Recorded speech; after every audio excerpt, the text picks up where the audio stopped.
चलिए इस वीडियो में बात करते हैं सी आउटपुट की। सी आउटपुट का मतलब है कि हम इस वीडियो में प्रिंटफ फंक्शन के बारे में बात करेंगे। ये फंक्शन क्या काम करता है, इसके ज़रिए हम वैल्यूज़ को आउटपुट करते हैं अपनी डिस्प्ले स्क्रीन पर, या दूसरे एंगल से बोले तो हम किसी टेक्स्ट को स्क्रीन पर प्रिंट कराते हैं। तो ये काम करने के लिए हम इस्तेमाल करते हैं प्रिंटफ फंक्शन को। तो ये सिंपलेस्ट प्रोग्राम है, आपको दिख रहा होगा। तो इसको देखते हैं, ट्राई इट योरसेल्फ पे क्लिक करके। तो ये आपको प्रोग्राम दिख रहा होगा। तो ये सबसे पहला प्रोग्राम है जो कि जिसका काम है इस प्रिंटफ फंक्शन के अंदर मौजूद जो टेक्स्ट होता है, यानी ये हेलो वर्ल्ड, इसको प्रिंट कराना। ठीक, इसको यहाँ प्रिंट करा रहा है, यही इसका काम है और इस प्रोग्राम का भी यही काम है। तो इस प्रोग्राम को लिखने के लिए जब भी हम कोई प्रोग्राम लिखते हैं तो सबसे पहले हमें हैज़ इंक्लूड से लाइब्रेरी को ऐड करना पड़ता है। ठीक है, उन लाइब्रेरी को जिसके अंदर फंक्शन इनपुट आउटपुट फंक्शन का हम अपने प्रोग्राम में इस प्रोग्राम में इस्तेमाल कर रहे होते हैं। ठीक है, तो इसलिए हमें पहली लाइन लिखना ज़रूरी है। और इसी तरीके से और भी लाइब्रेरी होती हैं, उनको हम अपने प्रोग्राम की रिक्वायरमेंट के अनुसार उसे इंक्लूड करते हैं। अगर हमारे प्रोग्राम में कोई ऐसा फंक्शन इनपुट आउटपुट फंक्शन है जो कि हम यूज कर रहे हैं तो उससे संबंधित लाइब्रेरी को हमें इंक्लूड करना पड़ता है इस जगह पर। ठीक, इसके बाद आता है ये INT और ये मेन। ये क्या है, देखिए ये जो मेन है, ठीक है, इसके साथ ही ये इसका टाइप जुड़ा हुआ है, ये रिटर्न टाइप होता है। रिटर्न टाइप मतलब इस फंक्शन के अंदर का मतलब इस फंक्शन, ये जो फंक्शन है मेन फंक्शन, इसकी बॉडी है यहाँ से लेकर यहाँ तक, इसके अंदर सारा कोड लिखा होता है, लिखना चाहिए। और इसके अंदर एक लिखा हुआ है रिटर्न। ठीक है, तो ये जो रिटर्न होता है, रिटर्न मतलब यहाँ इसके आगे जो चीज़ लिखी होगी, इस रिटर्न के आगे जो चीज़ यहाँ पे लिखी होगी, यही चीज़ रिटर्न होती है। तो इसका टाइप क्या होता है, ये किस टाइप का, इंटीजर टाइप का है, इसलिए यहाँ पर ये इंटीजर लिखा हुआ, INT लिखा हुआ है। इंटीजर का जो शॉर्टकट INT, इसलिए ये रिटर्न टाइप होता है, इसी के बारे में लिखा हुआ। तो यही चीज़ यहाँ पर होती है। अब सपोज यहाँ पर अगर स्ट्रिंग होती तो हम यहाँ पर स्ट्रिंग लिखते हैं, ठीक, लेकिन यहाँ पर वो कॉन्सेप्ट नहीं है। ये बाय डिफ़ॉल्ट जो मेन मेथड होता है उसका जो बाय डिफ़ॉल्ट जो रिटर्न टाइप होता है वो INT होता है। ठीक, तो इस तरीके से ये होता है। और ये लिखने के बाद हम ये मेथड लिखते हैं। बिल्कुल आपको ये सेम लिखना है, मतलब ये समझिए आपकी जो शुरुआती चीज़ है वो ऐसी दिखाई देगी इस टाइप में। मतलब आपका ये लाइब्रेरी और उसके बाद ये हमारा INT और ये मेन मेथड और उसके बाद मेन मेथड की बॉडी। ठीक है, इस बॉडी के अंदर ये मेन मेथड की जो बॉडी है, यानी दोनों करली ब्रैकेट के बीच में हमें कोड लिखना पड़ता है, जैसे कि ये लिखा हुआ है। ठीक, ये लिखा हुआ है।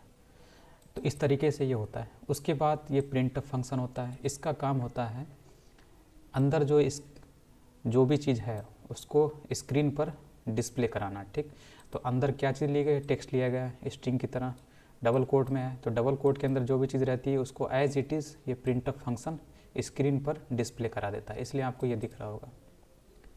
और उसके बाद हम सेमी कॉलन लगाते हैं। सेमी कॉलन बताता है कि इस प्रिंटफ फंक्शन का जो काम है वो ख़त्म हो चुका है, मतलब इस प्रिंटफ फंक्शन जो है वो इसका ये जो स्टेटमेंट है ये फिनिश हो चुका है। ठीक, उसी तरीके से लास्ट में कोई भी स्टेटमेंट एंड होता है तो उसके लास्ट में हम सेमी कॉलन लगाते हैं। ठीक है, तो यहाँ पर एक स्टेटमेंट ये है, एक स्टेटमेंट ये है, और इसका काम क्या है। ठीक है, तो ये जो है, ये जो हमारा फंक्शन है ये तो अपना काम कर चुका है, यहाँ पर डिस्प्ले करा दिया इसने। उसके बाद जब कंट्रोल यहाँ पर आता है तो वो रिटर्न 0। ठीक, रिटर्न 0 से क्या काम होता है, इस मेन मेथड जब ये चल रहा था, ठीक, तो इस मेन मेथड के काम को फिनिश करना होता है। मतलब ये कंफर्म कर देता है, रिटर्न 0 कंफर्म कर देता है कि इसका काम अब ख़त्म हो चुका है, अब इसके आगे इसको बढ़ना नहीं चाहिए। ठीक, तो ये मेन मेथड क्या हो जाता है, ख़त्म हो जाता है, फिनिश हो जाता है। इसके बाद क्या है कि अगर मान लीजिए कोई एरर आती है, जैसे कि मान लीजिए आप ये भूल गए, ठीक, ये लाइन भूल गए और आपको यहाँ पे एरर आ गई और आप इतनी देर तक देखेंगे पता नहीं कहाँ पे एरर है, क्या है, समझ में नहीं आ रहा है। तो आपको सिंपली क्या काम करना है, आप एरर का जो लॉग है उसमें आइए और उसमें देखिए कि कहाँ पर एरर है। तो यहाँ पे देखिए क्या लिखा है, इन फंक्शन मेन, यानी कि जो मेन है, ये जो मेन है उसमें एरर है। कहाँ पर, लाइन नंबर 4th लाइन पे, करेक्टर नंबर 25। तो पहली लाइन, यहाँ पे दूसरी लाइन, तीसरी लाइन और ये चौथी लाइन। चौथी लाइन में करेक्टर नंबर 25। तो यहाँ से आप कैलकुलेट करेंगे, 2 ये होगा, उसके बाद कैलकुलेट करेंगे 25 नंबर के करेक्टर पर ये एरर है, यही यहाँ पे लिखा हुआ है। तो इस तरीके से आप फाइंड आउट कर सकते हैं किस टाइप की कहाँ पर एरर है। और यहाँ पे भी लिखा हुआ है, ये सिंबल पड़ा हुआ है कि यहाँ पर एक एरर है इस जगह पर। तो ये कोड बता रहा है, कोड के बाद इस जगह पर ये निशान बना हुआ है, तो इससे पता कर सकते हैं कि यहाँ पर एरर है। तो आपको समझ में आ गया होगा किस तरीके से प्रिंटफ काम करता है।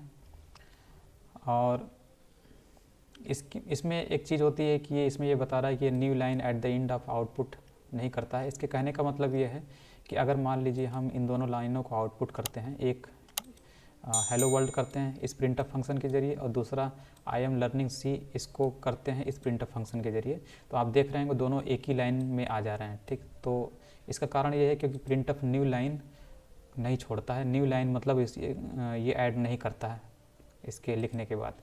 तो इसके लिए उपाय क्या है, जो कल बताया था, यहाँ पे जैसे इसको प्रिंट किया जाएगा, उसके बाद हम यहाँ पर न्यू लाइन कर देते हैं, तो क्या होगा, कंट्रोल नेक्स्ट लाइन पे जंप कर जाता है। ठीक, \n का इस्तेमाल करते हैं, इससे क्या होगा, आपकी जो ये लाइन है ये वाली अगली लाइन में आ जाएगी, यहाँ से इसकी वजह से नेक्स्ट लाइन कहती हो ये अगली लाइन से होगा।